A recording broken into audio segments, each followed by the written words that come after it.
Hello बच्चों, स्वागत है आप सभी लोगों का आर्ट्स अड्डा यूपी बोर्ड चैनल पर। मेरा नाम है अंकित मालविया और आज हम डिस्कस कर रहे हैं सीयूईटी एग्जाम में होने वाली सबसे कॉमन मिस्टेक, सबसे कॉमन गलतियां जो बच्चों के द्वारा अक्सर की जाती है। सो बच्चों, आप सभी जानते हैं कि सीयूईटी की एग्जाम्स बस कुछ ही दिनों के अंदर होने वाली है और इस बात का जो प्रेशर है वो बच्चों के ऊपर बहुत ज्यादा बन रहा है।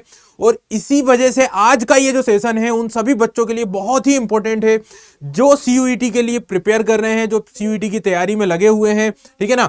तो उन सभी बच्चों के लिए मैं आज ये एक इंपॉर्टेंट सेशन लेकर आया हूं जिसमें हम डिस्कस करेंगे सीयूईटी में होने वाली सबसे कॉमन गलती जो हर एक छात्र, जो हर एक स्टूडेंट करता है। तो देखिए क्या मिस्टेक है वो, इतनी आसानी से नहीं पता चलेगा। ठीक है, तो सबसे पहले आप देखिए सीयूईटी का जो एग्जाम होता है, कॉमन यूनिवर्सिटी एंट्रेंस टेस्ट, ये जो एग्जाम है, ये एग्जाम आपको दिलाता है इंडिया की बेस्ट सेंट्रल यूनिवर्सिटी में एडमिशन। ठीक है, जैसे जेएनयू है, ठीक है, दिल्ली यूनिवर्सिटी है, ठीक है, इसके अलावा स्टेट यूनिवर्सिटीज में, ठीक है, और भी कई सारे इंपॉर्टेंट जो कॉलेजेस हैं उसमें एडमिशन जो होता है अपना सीयूईटी एग्जाम्स के जरिए होता है। आफ्टर बोर्ड्स के एग्जाम के बाद बच्चों को सबसे ज्यादा अगर किसी एग्जाम का टेंशन होता है तो वो होता है सीयूईटी का। ठीक है, क्योंकि सीयूईटी के एग्जाम्स में ह्यूमैनिटीज के बच्चे, कॉमर्स के बच्चे और साइंस के बच्चे, सभी बच्चों के लिए ये सीयूईटी एग्जाम बहुत इंपॉर्टेंट है, क्योंकि उनको फिर एक बड़ी यूनिवर्सिटी, सेंट्रल यूनिवर्सिटी, ठीक है, डीम्ड यूनिवर्सिटी, स्टेट यूनिवर्सिटीज में जो बहुत ही इंपॉर्टेंट यूनिवर्सिटी है, जो बहुत ही ज्यादा जिनका नाम है, उसमें उनको एडमिशन मिल पाता है।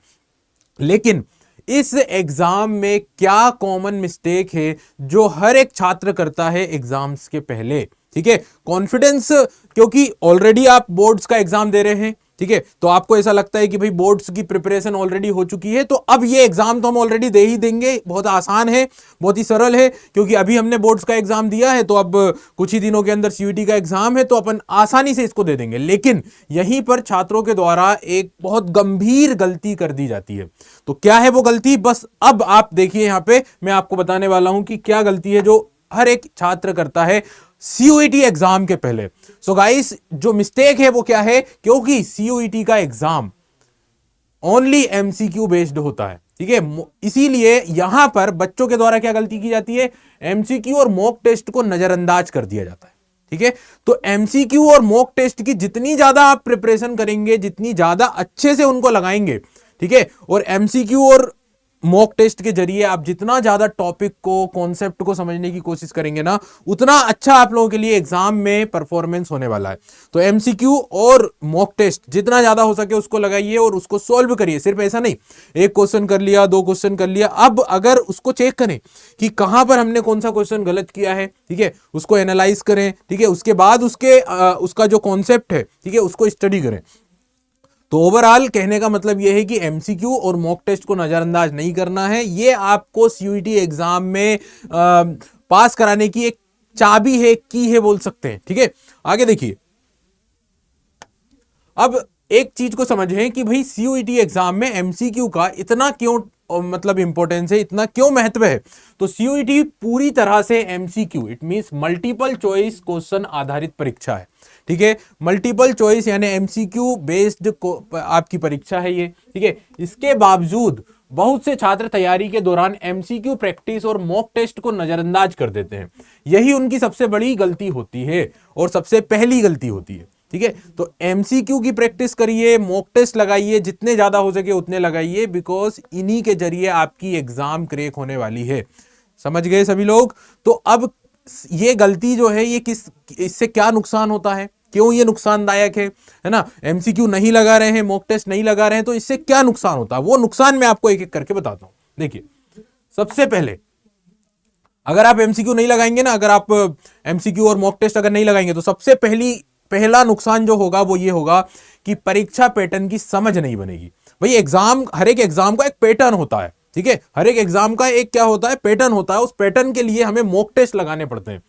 उस पैटर्न को समझने के लिए पहले हमें उसकी प्रिपरेशन करनी पड़ती है, उसकी तैयारी करनी पड़ती है, और वो तैयारी ऐसे ही हो पाएगी, मॉक टेस्ट के जरिए ही हो पाएगी। एमसीक्यू, अब जैसे बोर्ड का एग्जाम होता है तो आप थ्योरी पढ़ते हैं, है ना, थ्योरी पढ़ते हैं, आप क्वेश्चन आंसर्स की तैयारी करते हैं, आप long answer based question, short answer based question, है ना, इवन पैसेज बेस्ड क्वेश्चंस की प्रिपरेशन करते हो। लेकिन जब सीयूईटी का एग्जाम है तो आपको ऐसा लग रहा है कि आपने थ्योरी ऑलरेडी पढ़ रखी है, तो फिर कुछ भी दिक्कत नहीं है, आसानी से अपना काम हो जाएगा। लेकिन ऐसा नहीं है, आपको पैटर्न समझने के लिए एमसीक्यू की प्रैक्टिस करना पड़ेगा। तो अगर छात्र एमसीक्यू प्रैक्टिस नहीं करते हैं तो उन्हें प्रश्नों की शैली, है ना, प्रश्नों की जो शैली है, खास प्रकार से जो क्वेश्चंस क्रिएट किए जाते हैं, क्यूरेट किए जाते हैं सीयूईटी के एग्जाम के लिए, वो नहीं पता चल पाती है। कठिनाई का स्तर नहीं पता चल पाता, क्योंकि सीयूईटी एग्जाम और बोर्ड के एग्जाम्स के क्वेश्चंस में जो कठिनाई का जो स्तर है वो अलग लेवल का होता है। सीयूईटी के एग्जाम कुछ ज्यादा कठिन होते हैं, ठीक है।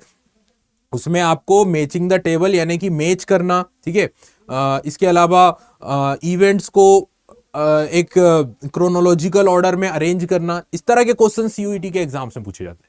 तो आपको चार घटनाएं दे दी जाएंगी गांधी जी के जीवन की या इतिहास के किसी भी इवेंट की, और फिर आपसे पूछा जाएगा, बोला जाएगा कि इन्हें आप क्या करिए, एक मतलब पहले से आखिरी के क्रम में उनको अरेंज करिए। तो इस तरह के क्वेश्चंस हैं जो आपसे पूछे जाएंगे, और उसके लिए यह काम करना बहुत जरूरी है। कठिनाई का स्तर, विकल्पों के बीच सही उत्तर चुनने की रणनीति समझ में नहीं आती है। अगर आप नहीं करोगे तो ये नहीं आएगा, है ना, क्योंकि आपके पास ऐसे विकल्प होंगे, ऐसे ऑप्शंस होंगे जिसमें आपको लगेगा कि अरे ये भी सही है, ये भी सही है, ये भी सही है, ठीक है, और ऐसे ऑप्शंस होंगे जिसमें लगेगा कोई भी इसका आंसर सही नहीं। लेकिन यही तो चीज है, दैट इज वाई मैं आपको बता रहा हूं कि अच्छे से पहले से मॉक टेस्ट की प्रिपरेशन करिए और एमसीक्यू की प्रैक्टिस करिए।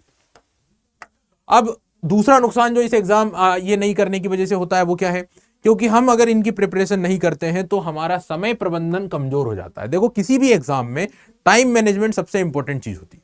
अगर हम टाइम के साथ मैनेजमेंट कर पा रहे हैं तो हमारा एग्जाम बहुत अच्छा जाता है, ठीक है। अब टाइम मैनेजमेंट ऐसे नहीं है, एकदम से नहीं आता। अगर पहली बार एग्जाम देने जाओगे तो टाइम मैनेजमेंट नहीं आ पाएगा, ठीक है। टाइम मैनेजमेंट के लिए आपको एग्जाम की प्रैक्टिस करना, टेस्ट की प्रैक्टिस करना बहुत जरूरी है। इसीलिए समय को मैनेज करने के लिए, समय प्रबंधन जमाने के लिए हमें मॉक टेस्ट को लगाना जरूरी है। सीयूईटी में सीमित समय में अधिक प्रश्न हल करने होते हैं। मॉक टेस्ट ना देने से छात्र यह नहीं सीख पाते हैं कि किस प्रश्न पर कितना समय देना है, समझ गए। अगर आप मॉक टेस्ट दोगे तभी तो पता चलेगा कि इस क्वेश्चन पर कितना टाइम लगेगा, कितना टाइम नहीं लगेगा। That is why mock test जितना ज्यादा हो सके लगाइए, ताकि आपका टाइम मैनेजमेंट हो सके, आपको पता चल सके कि भाई पहले के 5 क्वेश्चन करने में कितना टाइम लग रहा है, फर्स्ट 10 क्वेश्चन करने में, 25 क्वेश्चन करने में कितना टाइम लग रहा है, ठीक है। तो दैट इज वाई हमें क्या करना है, टाइम को मैनेज करने के लिए, समय का प्रबंधन करने के लिए भी एमसीक्यू और मॉक टेस्ट की तैयारी करना चाहिए। तीसरा पॉइंट है, नेगेटिव मार्किंग का अनुभव नहीं हो पाता है, समझ गए। नेगेटिव मार्किंग बोर्ड्स के एग्जाम्स में नहीं है। अब यहां पर बच्चों को नहीं पता है और बच्चे क्या करेंगे, सारे क्वेश्चंस को मार्क कर देंगे। उनको लगेगा कि भाई गलत भी करेंगे, ठीक है, और अगर गलत किया है और हो सकता है वो सही हो जाए, सारे लगा देते हैं, है ना, हो सकता है इनमें से कुछ सही हो जाए। सो दैट ये चीज को समझना है भाई, इस एग्जाम में नेगेटिव मार्किंग होती है। तो सीयूईटी पे गलत उत्तर पर नेगेटिव मार्किंग होती है। मॉक टेस्ट देने से छात्र सीखते हैं कि कब अनुमान लगाना है और कब छोड़ देना है, ठीक है। तो कब किसी क्वेश्चन को करना है और किस क्वेश्चन को छोड़ देना है, ये आपको पता चल जाता है, ठीक है। तो नेगेटिव मार्किंग से हमें बचना है। देन अब आपकी प्रिपरेशन को बहुत अच्छी तरीके से कराने के लिए, ठीक है, क्योंकि अभी आपको पता है कि कुछ ही दिनों के बाद सीयूईटी का एग्जाम है, मई के मंथ में आपका सीयूईटी का एग्जाम होने वाला है। तो आपकी प्रिपरेशन को बहुत अच्छे तरीके से एक हाई लेवल पर कराने के लिए हमारे साइड से एक बैच लॉन्च किया गया है, जिसका नाम है प्रतिज्ञा बैच। प्रतिज्ञा बैच आपको तीनों स्ट्रीम में मिल रहा है, साइंस डोमेन में, आर्ट्स डोमेन में और लैंग्वेज प्लस जीएटी यानी जीटी डोमेन में, ठीक है। अभी आप यहां पे फीस देख सकते हैं 2059, 2059 एंड 1680, ठीक है। तो इस फीस में आपको सीयूईटी का ये जो प्रतिज्ञा बैच है, ठीक है, ये आप खरीद सकते हैं। और अगर आप ये कोड यूज करते हैं AK775, तो जो फीस है उसमें थोड़ा और डिस्काउंट आपको मिल जाएगा, ठीक है। तो अगर आप ये कोड लगाते हैं AK775, तो आपको ये जो प्रतिज्ञा बैच है, ठीक है, इसमें थोड़ा और डिस्काउंट मिल जाएगा, थोड़ी फीस और इसमें कम हो जाएगी, ठीक है। जो 2059 है ऑलरेडी आपको इसमें ये डिस्काउंटेड फीस है, और इसके बाद अगर आप ये कोड लगाते हैं AK775,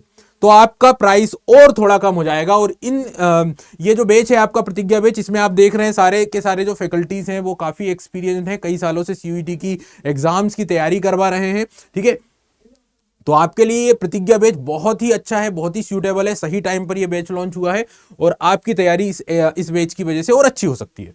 नेक्स्ट, यहां पर देखिए चौथा जो पॉइंट है वो क्या है, कमजोर टॉपिक का पता नहीं चलता है। ठीक है, अगर आप मॉक टेस्ट दोगे तो आपको पता चलेगा, है ना, कि ये वाला देखो बोर्ड्स में क्या होता है, हम बहुत सारी चीजों को छोड़ भी दे देते हैं, स्केप कर देते हैं कि चलो यार क्वेश्चंस तो मेनली ज्यादातर सालों से इसी टॉपिक के ऊपर बनते आ रहा है, तो अब ये सारे टॉपिक्स को अपन छोड़ देते हैं। लेकिन सीयूईटी के एग्जाम में तो वो सोर्स से भी क्वेश्चंस पूछ लेते हैं, ठीक है ना, टाइमलाइन से भी क्वेश्चंस पूछ लेते हैं। तो दैट इज वाई कि हमें यहां पर अगर आप दोगे तो पता चलेगा ना कि क्वेश्चन कहां कहां से आ रहे हैं, और वो टॉपिक जो हमने छोड़ दिए हैं उनकी भी आपकी प्रिपरेशन हो पाएगी। तो मॉक टेस्ट से तुरंत पता चल जाता है कि कौन से टॉपिक कमजोर हैं। बिना मॉक टेस्ट के छात्र अपनी वास्तविक तैयारी का आकलन नहीं कर पाते। ठीक है, then we have the last one, जो पांचवी सबसे बड़ा नुकसान होता है इस प्रैक्टिस के नहीं करने की वजह से, वो है परीक्षा का दबाव। जब आप पहली बार एग्जाम देने जाओगे, ठीक है, तो वो जो प्रेशर है उसको झेल नहीं पाओगे। लेकिन अगर आपने बार बार मॉक टेस्ट दिया है ना, तो आपके लिए एग्जाम ऐसा लगेगा कि मॉक टेस्ट ही दे रहे हैं।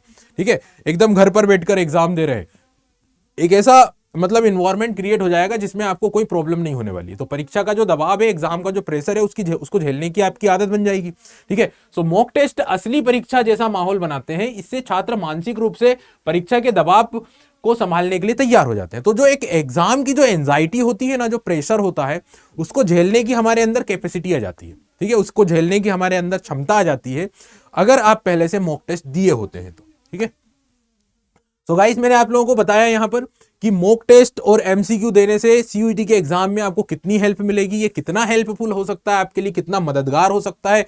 इन चीजों को आप फॉलो करिए, फटाफट से मॉक टेस्ट और एमसीक्यू की प्रैक्टिस करना शुरू करिए, और प्रतिज्ञा बैच को आप तुरंत से तुरंत परचेस करिए। ठीक है, धन्यवाद, मिलते हैं नेक्स्ट सेशन में। Thank you so much.